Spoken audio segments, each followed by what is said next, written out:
एक बड़ी खबर आपको बता देते हैं। जम्मू कश्मीर के मुख्यमंत्री उमर अब्दुल्ला ने कांग्रेस पार्टी को बहुत बड़ी नसीहत दे दी है। सीएम उमर अब्दुल्ला ने कांग्रेस पार्टी से कहा है कि वो ईवीएम को लेकर अपनी शिकायतें करना बंद कर दे और चुनाव के परिणाम को स्वीकार करे। उमर अब्दुल्ला ने आगे ये भी कहा कि जब इसी ईवीएम के इस्तेमाल से संसद में आपके 100 से ज्यादा सदस्य पहुंच जाते हैं और आप इसे अपनी पार्टी के लिए जीत का जश्न मनाते हैं, तो आप कुछ महीने बाद पलटकर ये नहीं कह सकते कि हमें ये ईवीएम पसंद नहीं है, क्योंकि अब चुनाव के परिणाम उस तरह नहीं आ रहे जैसा हम चाहते हैं। हाल ही में हुए कई राज्यों के चुनाव में हार झेलने के बाद कांग्रेस पार्टी ने ईवीएम में गड़बड़ी का बड़ा दावा कर दिया था। With you making an issue out of the EVMs, so long as you do it also when you win. The EVMs can't only be a problem when you lose the election, because they're the same EVMs.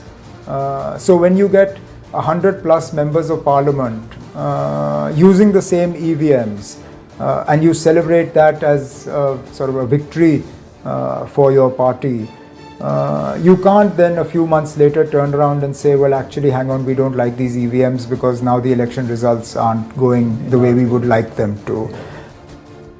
तो वहीं Bharatiya Janata party और VHP भी इस मुद्दे पर कांग्रेस पर जबरदस्त तरीके से हमलावर अब हो गई है। बीजेपी नेता है प्रदीप भंडारी, उन्होंने कहा है कि ईवीएम के मुद्दे पर कांग्रेस का चेहरा सबके सामने आ चुका है। तो वहीं दूसरी तरफ वीएचपी नेता विनोद बंसल ने कहा है कि संवैधानिक संस्थाओं पर विश्वास होना चाहिए।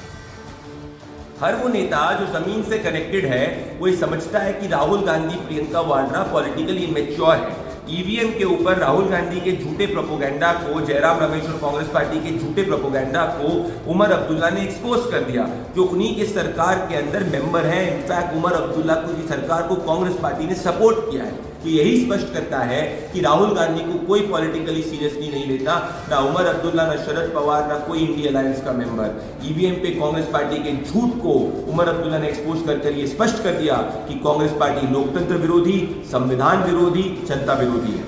कभी जीत जाते हैं तो ब्लेम गेम इनका ओवर हो जाता है, जैसे ही हारते हैं तो ओवर उनका ख़त्म हो जाता है। आप देखिए कि मतलब ये हार की खींच है या जीत का जश्न, ये तो यही तय करेंगे।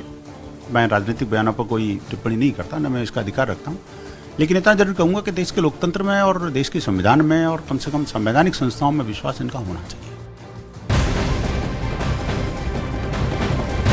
और इधर इंडिया गठबंधन में हो रही उठापटक के बीच कांग्रेस सभी सहयोगी पार्टियों के निशाने पर आ चुकी है। दिल्ली में आम आदमी पार्टी और कांग्रेस की राहें अलग अलग हैं, तो दूसरी तरफ अखिलेश और केजरीवाल के बीच नजदीकी बढ़ती हुई दिखाई दे रही है। अब दूसरी तरफ जम्मू कश्मीर से नेशनल कॉन्फ्रेंस ने भी कांग्रेस को नसीहत दे डाली है। इन सब के बीच कल की पीठाधीश्वर प्रमोद कृष्णम ने कहा है कि राहुल को सनातन पर बोलने का कोई अधिकार नहीं है और अब उन्हें प्रियंका गांधी को कमान दे देनी चाहिए।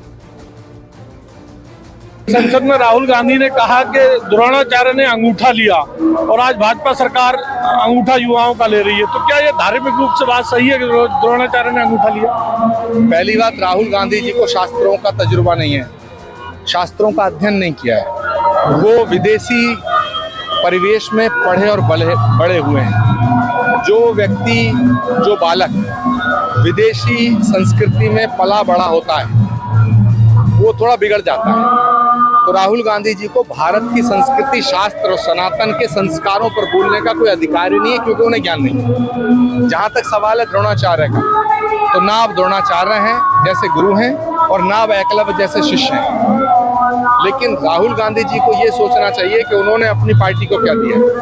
राहुल गांधी जी को ये सोचना चाहिए उन्होंने 150 साल पुरानी पार्टी को खत्म कैसे कर दिया, इतनी जल्दी कर दिया। अपनी पार्टी को खत्म करने के बाद इंडिया गठबंधन को खत्म कर दिया। तो राहुल गांधी जी को पहले राजनीति से अपने आप को अलग करके प्रियंका गांधी जी को कांग्रेस की कमान सौंप देनी चाहिए।